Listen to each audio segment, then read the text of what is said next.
मैं कमरे के एक कोने में दबक कर बैठी थी। कमरे में अम्मा की चीखों की आवाज इस कदर दिल हराश थी कि मैं खुद भी अम्मी की सिसकती रोती हुई आवाज सुनकर चेहरे पर अपने नन्हे नन्हे हाथ रखे चीखते हुए रो रही थी। मेरी उम्र छोटी थी। मैं चाहकर भी अम्मा को अब्बा के जुल्म से नहीं बचा सकती थी। वो लोहे की जंग आलूद छड़ी से मेरी अम्मा को मारे जा रहे थे और अम्मा दर्द से चीखती हुई तड़प रही थी। अम्मा की गलती सिर्फ इतनी थी कि इन्होंने अब्बा का सूट इस्त्री नहीं किया था। अब्बा को तो जैसे बहाना चाहिए था अम्मा को मारने का। वो मार मार कर अम्मी को लहूलुहान कर चुके थे। मैं जो रोती हुई दूर से ही मारे खौफ के अब्बा के आगे हाथ जोड़कर मिन्नतें कर रही थी कि अब्बा, तुम्हें खुदा का वास्ता मत मारो मेरी माँ को। आपका सूट मैं इस्त्री कर देती हूँ। बस अम्मा को छोड़ दो। इसे बहुत दर्द हो रहा है। अब्बा मार मार कर अम्मा को थक चुका था। लंबे लंबे सांस लेकर अब्बा ने मेरी तरफ देखा और फिर हकारत से जमीन पर थूक कर बोले, मेरी जिंदगी की तबाही इसी दिन से शुरू हो गई थी जब तुझ जैसी डायन को ये मनहूस दुनिया में लाई थी। अगर पुलिस और कचहरियों का डर ना होता तो कब का तुझे और तेरी माँ को टुकड़े टुकड़े करके कहीं फेंक आया होता। इतना कहकर अब्बा वो जंग आलूद छड़ी लेकर मेरी जानिब बढ़ने लगे। खौफ से मेरी आंखें वहीं पथरा गईं। कम अज कम मुझ में और मेरे नन्हे वजूद में इतनी हिम्मत नहीं थी कि मैं अब्बा के जुल्म को बर्दाश्त कर सकती। इससे पहले कि अब्बा मेरे करीब आकर मुझे मारते, मैं पहले ही दहशत से चीखने लगी थी। मगर इसी पल अब्बा ने गुस्से से इस छड़ी को मुझे मारने के लिए बुलंद किया और मेरी बेसाख्ता चीख निकली। मैं बुखलाते हुए चीख मारकर उठ गई थी। मेरी सांसें अभी भी तेजी से चल रही थीं। मेरा वजूद कपकपा रहा था। पूरा वजूद अभी भी दर्द से यूं दर्द कर रहा था जैसे अब्बा ने ख्वाब में नहीं हकीकत में मुझे अपनी इसी जंग आलूद छड़ी से मारा हो। मेरी चीख सुनकर अम्मी फौरन उठी और मुझे सीने से लगाकर पूछने लगी, ये ख्वाब मुझे आज पहली बार नहीं आया था। कई बार ख्वाब में ये सब देख चुकी थी। मेरे अब्बा ऐसे ही थे। मैंने इन 19 सालों में कोई ऐसा दिन नहीं देखा था जब अब्बा ने मुस्कुराकर मेरी जानिब बाप की हैसियत से सर पर शफकत से हाथ रखा हो। ये ख्वाब मेरे बचपन का ही एक मंजर था जब मैं 7 साल की थी और एक रात अब्बा अम्मा को बेतहाशा मार रहा था। जब अम्मा मार खाकर नीम बेहोश हो गई तो अब्बा ने मुझे भी इस छड़ी से 2 बार मारा था, जिसका निशान आज तक मेरे कंधे और बाजू पर मौजूद है। मुझे हुआस बहता देखकर अम्मी शायद समझ गई थी। मुझे तो ख्वाब भी वही आते थे जो हकीकत में अब्बा हमारे साथ करता था। मेरा पूरा वजूद पसीने से शराबूर था। बुखार की तपश किसी हद तक कम हो चुकी थी। ये अम्मा के टोटके ही थे जो हम चारों बहनों को हर बीमारी से निजात दिलवा देते थे। वरना अब्बा ने आज तक हम पर एक पैसा खर्च नहीं किया था। वो सिर्फ हमें 2 वक्त का खाना खाने देते थे। यही बहुत था। हमारे तन पर पहने गए कपड़े भी औरों के उतरन थे, जिसे हम चारों बहनें चाहे ईद हो या किसी के यहाँ फातिहा खानी बस एक ही रंग का सूट पहन कर जाया करती थी।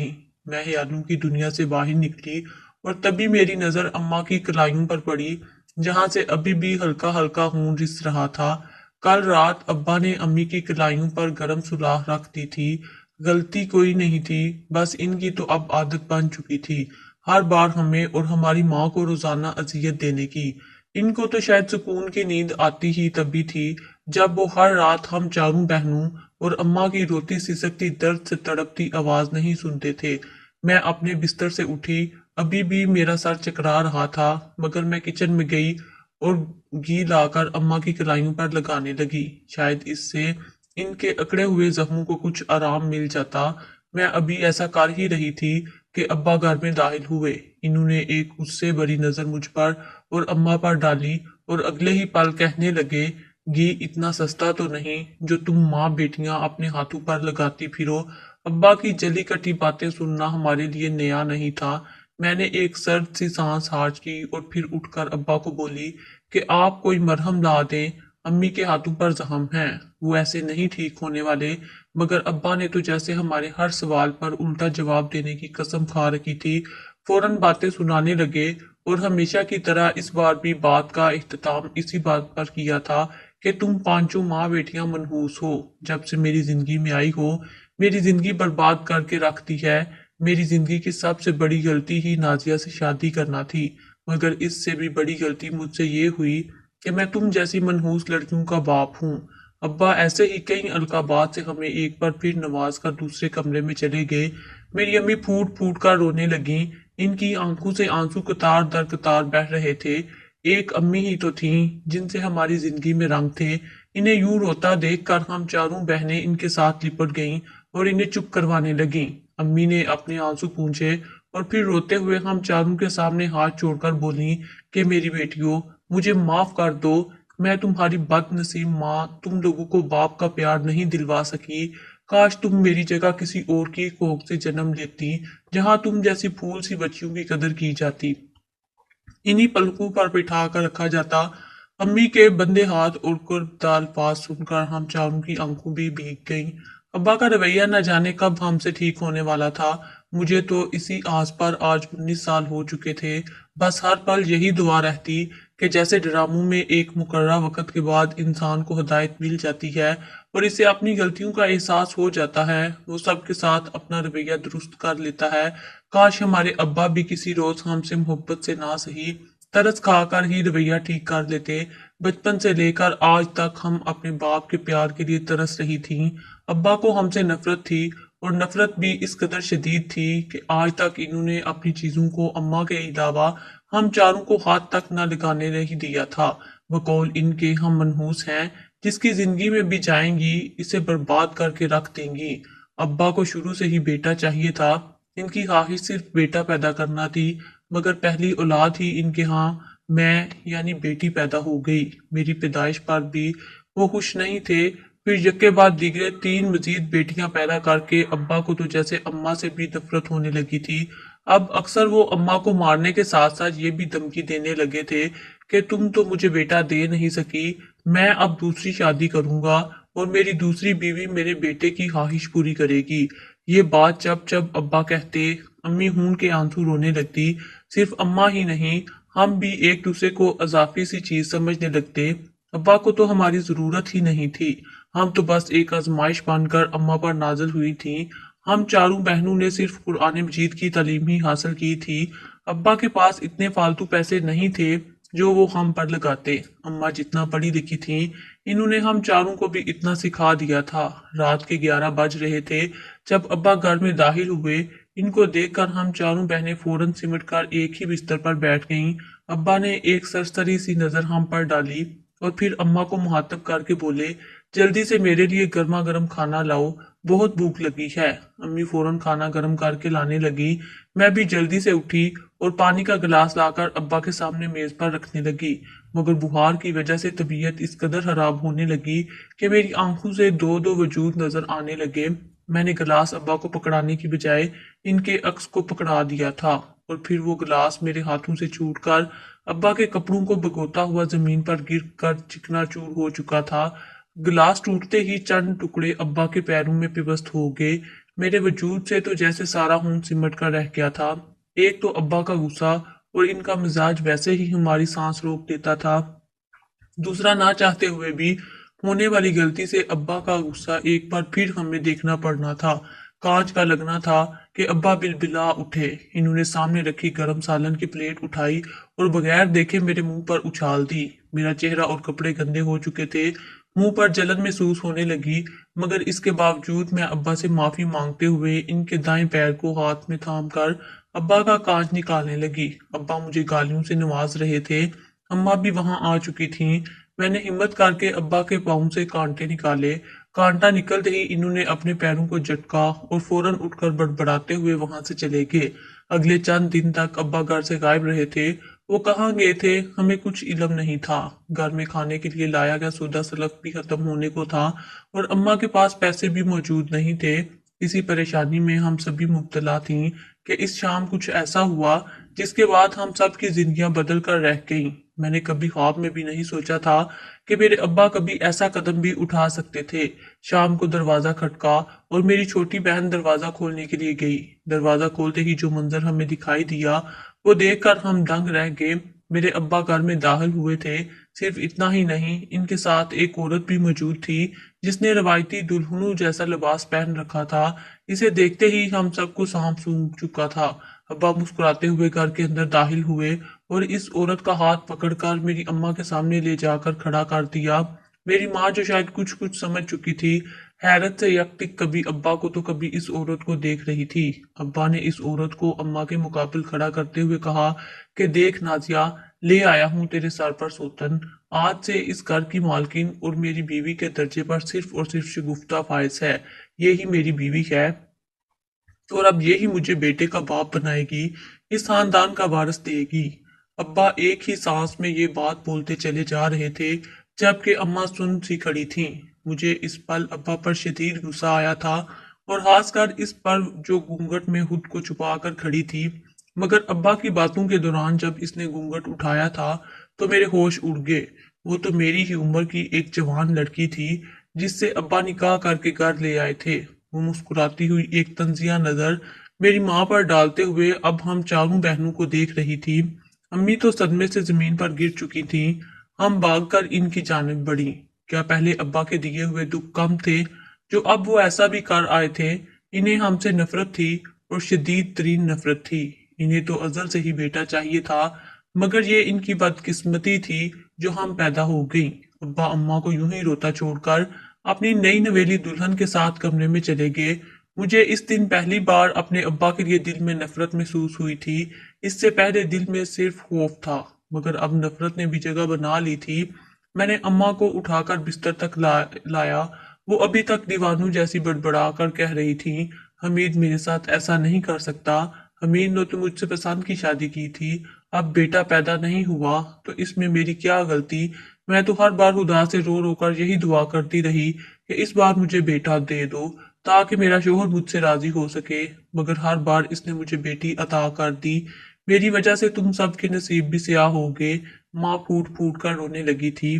میرا دل تو جیسے آج پھر 100 ٹکڑے ہو چکا تھا۔ میں اماں کو چپ کروانے لگی۔ مجھ سے چھوٹی تینوں بہنیں بھی خاموش سی بیٹھی اماں کا چہرہ دیکھ رہی تھی۔ ابا کے ظلم کا شکار وہ بھی اتنی ہی تھیں جتنا کہ میں اور اماں۔ اماں کو میں نے حوصلہ دیا اور بستر پر لٹانے کے بعد کمرے سے باہر آئی تاکہ ان کے لیے کچھ کھانے کو لے جا سکوں۔ مجھے شدید شرم محسوس ہو رہی تھی۔ میرے ابو کو کیا ایک بار بھی یہ سوچ نہیں آئی کہ وہ اس عمر میں اپنی بیٹیوں کی ہم عمر لڑکی سے شادی کر رہے ہیں؟ میں نے جلدی سے کھانا بنایا، امی اور بہنوں کو کھانے کے لیے دیا۔ بھوک تو ختم ہو چکی تھی مگر پیٹ بھی تو بھرنا تھا۔ ابا جلانے کی خاطر اماں کے سامنے اپنی دوسری بیوی کے لاڈ اٹھایا کرتا، اس سے ہنس ہنس کر باتیں کیا کرتا تھا۔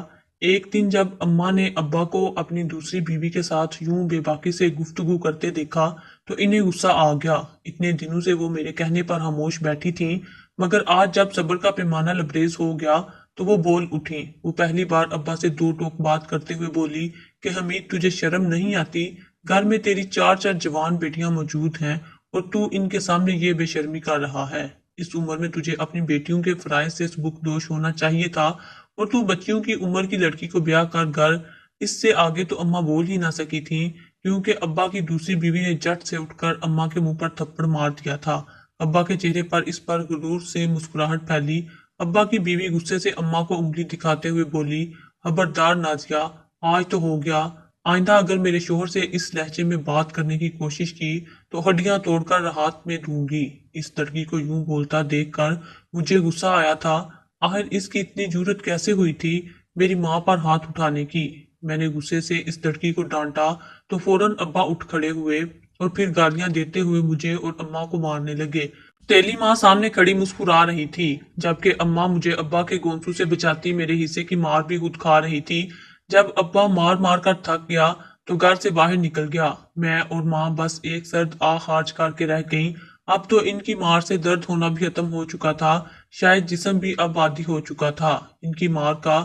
اس روز میں کمرے میں گئی تو دل بے حد بے چین تھا، دماغ معاف ہوتا جا رہا تھا۔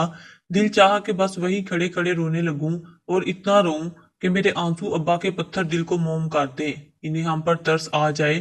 ان کی سگی بیٹیاں تھیں مگر آج تک ان کی محبت کے لیے ترس رہی تھیں۔ میں نے ایک نظر اپنی ماں کے چہرے پر ڈالی جہاں جگہ جگہ نیل اور پرانے زخموں کے نشان تھے، پھر ایک نظر اپنی تینوں بہنوں پر ڈالی جو ابا کے آتے ہی کمرے میں چھپ کر بیٹھ جایا کرتی تھیں۔ ابھی بھی ابا کو غصے میں دیکھ کر وہ تینوں سہم کر بیٹھی تھیں۔ ان کی شفاف رنگت پر نیل اور پرانے زخموں کے نشان واضح تھے۔ کیا اتنا ظلم بھی کوئی باپ کر سکتا تھا؟ जितना हमारा बाप हम पर करता था, सिर्फ इसलिए क्योंकि हम बेटियां थीं। वो दिन तो गुजर गया। अगली सुबह जब अम्मा नाश्ता बनाने की खातिर किचन में गई तो सुतेली माँ ने अम्मा को धक्के देकर किचन से निकाल दिया। वो बोली कि ये मेरा घर है, खबरदार जो अब इस जानब कदम भी रखा तो। अम्मा का लहजा इस पल बेहद नरम था।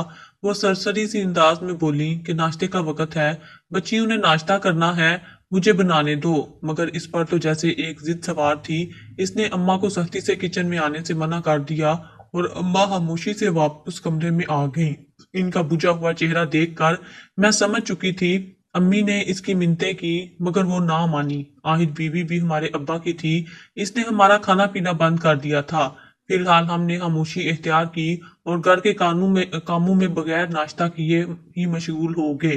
पहले दिन और फिर शाम गुजर चुकी थी, हमारे अंदर एक दाना भी नहीं गया था। शाम को अब्बा घर आए तो डरते डरते अम्मा ने शिकायत लगा दी कि दूसरी बीवी हमें किचन में जाने नहीं दे रही, ना ही किसी चीज को हाथ लगाने दे रही है।